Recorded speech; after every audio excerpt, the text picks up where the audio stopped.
बिस्मिल्लाहिर्रहमानिर्रहीम। अस्सलाम वालेकुम फ्रेंड्स, उम्मीद है सब खैरियत से होंगे, जहाँ भी होंगे खुश होंगे, आबाद होंगे। आज मैं आपके साथ कोकटल क्रीम कस्टर्ड की रेसिपी शेयर करने जा रही हूँ, तो यूँ ही मेरे साथ आखिर तक बनिए रहिएगा। और जो लोग चैनल पर नए हैं वो चैनल पर जो है ना वो वीडियो को लाइक करें, शेयर करें और चैनल को सब्सक्राइब करके हमारी हौसला अफजाई करें। तो चलिए रेसिपी स्टार्ट करते हैं। यहाँ पे मैंने कस्टर्ड पाउडर लिया है, एक क्रीम ली है, हलीब की लिए आप कोई भी ले लें, और कोकटल क्रीम लिए, कोकटल फ्रूट लिए हैं सॉरी।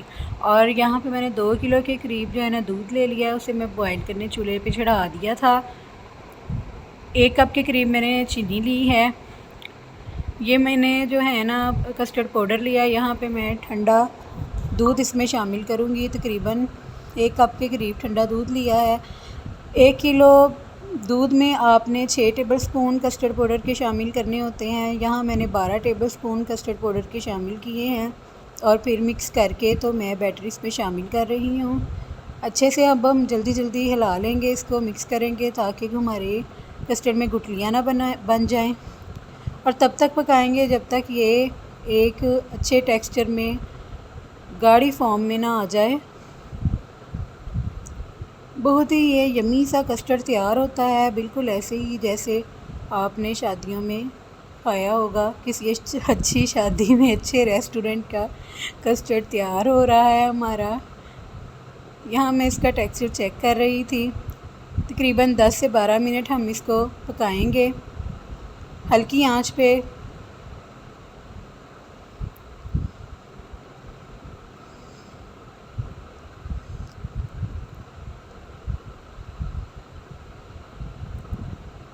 यहाँ पे मैं आपको फ्लेम चेक करवाना चाह रही थी, फिर मैंने कहा चले ऐसे ही चलेगा काम।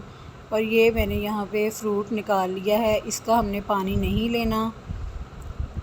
फ़्रूट को हमने बाउल में निकाल लिया है। अब यहाँ पे हम एक परात में जो है ना वो पानी डालेंगे और कस्टर्ड को ठंडा होने पे हम इसमें क्रीम शामिल करेंगे। थोड़ी सी क्रीम हम बचा लेंगे। कस्टर्ड ठंडा होने पर ही हमने क्रीम को शामिल करना है। ईद उल अज़हा में गोश्त खा कर हम लोग तंग आ जाते हैं। तंग तो नहीं आते, लेकिन गोश्त खाने से मीठा खाने को भी दिल करता है। नमकीन के साथ साथ मीठा भी होता है, तो आप ये ज़रूर बनाइएगा। आप इसमें फ़्रूट दूसरे भी इस्तेमाल कर सकते हैं। और यहाँ क्रीम मिक्स हो चुकी है, मैंने बाउल में कस्टर्ड को निकाल लिया है और मैं अब फ्रूट की लेयर बना रही हूँ। पहले हमने एक लेयर बनाई है, थोड़ा सा कस्टर्ड हमने साइड पे कर लिया था और कुछ फ्रूट शामिल करने के बाद हम इसके ऊपर फिर से कस्टर्ड डालेंगे। अब हमने जो है ना फ्रूट इसके ऊपर अच्छे से फिर लगा लिया सबसे ऊपर तह में। और यहाँ पे मैं क्रीम के साथ डिज़ाइनिंग करने लगी हूँ।